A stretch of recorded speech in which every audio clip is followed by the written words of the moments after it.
BlazBlue Entropy Effect, developed by 91 Act, officially launched out of early access on January 30th. And since I talked about the early access version, I might as well talk about this one. If you want the best combat available for these kind of side-scrolling roguelikes, then pick it up, because I said it during early access and I'm saying it again now, this is the best combat I have played when it comes to these kind of games.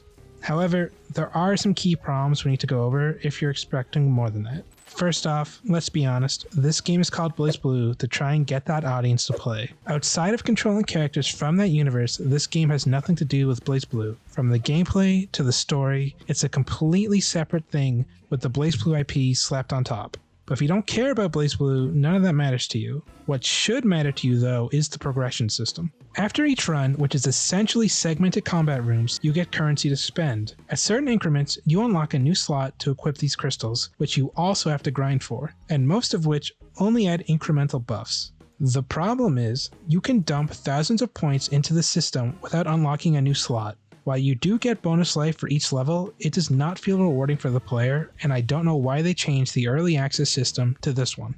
91 Act, however, did a good job on the difficulty. Each run has adjustable modifiers, things like less power-up choices to enemy health and attack damage. There are a lot of ways to modify how easy or hard your run is, and this was a good way for players to tailor their experience how they like. Now, the big thing about this game is the combat, which is indeed great. You have multiple characters to choose from, each feeling unique with their own abilities and combos. However, the character balance is off. During a run, you unlock new moves to your characters, enabling new combos and abilities that lets players do some slick looking things. The problem is, because these don't carry over between runs, some characters just don't feel good. Someone like S or Jin can get off the ground and be competitive versus enemy fodder and bosses with only a few of their moves. Then you have someone like Hakumen who feels clunky and downright bad if you don't get the right moves or abilities early. I had the same problem in early access, and I'm kind of surprised they didn't address this better for the full launch. The runs themselves also didn't receive much attention. While the bosses are still enjoyable and unlock new moves on harder difficulties, the room setups are still not that inspired, and once you have finished a couple runs all the way through, you have seen every room possible. Regular enemies are mostly generic punching bags, at least until the player has greatly increased the difficulty. And the bosses are the same as they were in early access, except for a new added phase to Susanoo.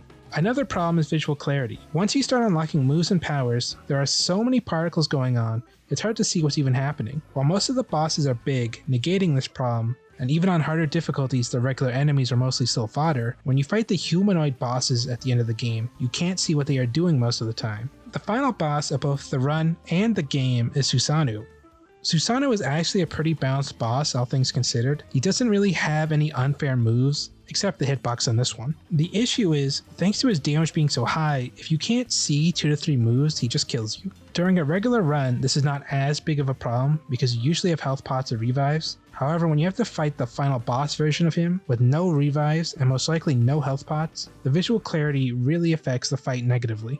You may be wondering, why are we doing runs in the first place? Entropy Effect has a plot, but just like in early access, it didn't really interest me. There's a conspiracy going on involving the fate of mankind. It's told through these cutscenes and via dialogue with NPCs. To unlock these cutscenes, you have to grind boss fights, which sometimes rewards you with a story shard. Get enough story shards and you unlock a new cutscene, rinse and repeat.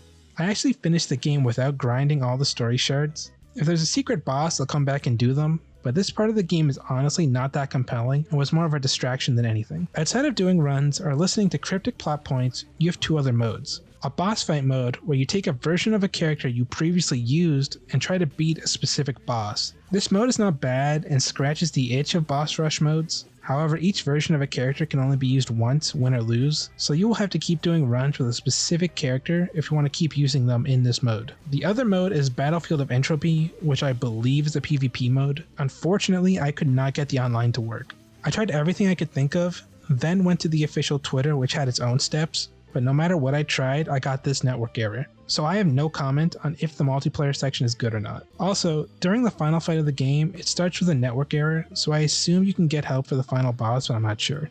It is a testament to how well 91 Act made the actual gameplay feel, because even with these issues, I still recommend buying BlazBlue Entropy Effect for the 20 odd Canadian dollars it costs. The combat, once it starts flowing, really is head and shoulders above its competition, and I can't wait for future updates that should add new characters and levels to the game. If you did not play the early access version and want a smoother intro to the game, I would recommend not starting with Hakumen, because with no upgrades or extra abilities he's simply not fun. Instead, I recommend going S, because she is a good starter character who is able to get going with limited resources and ramps up much faster than most of the cast.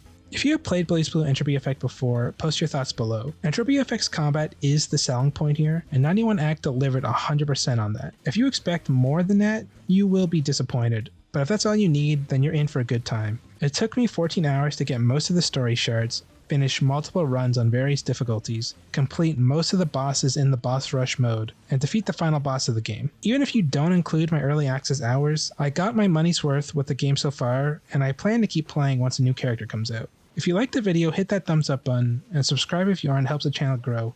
My name's Yuo, and I'll see you in the next one.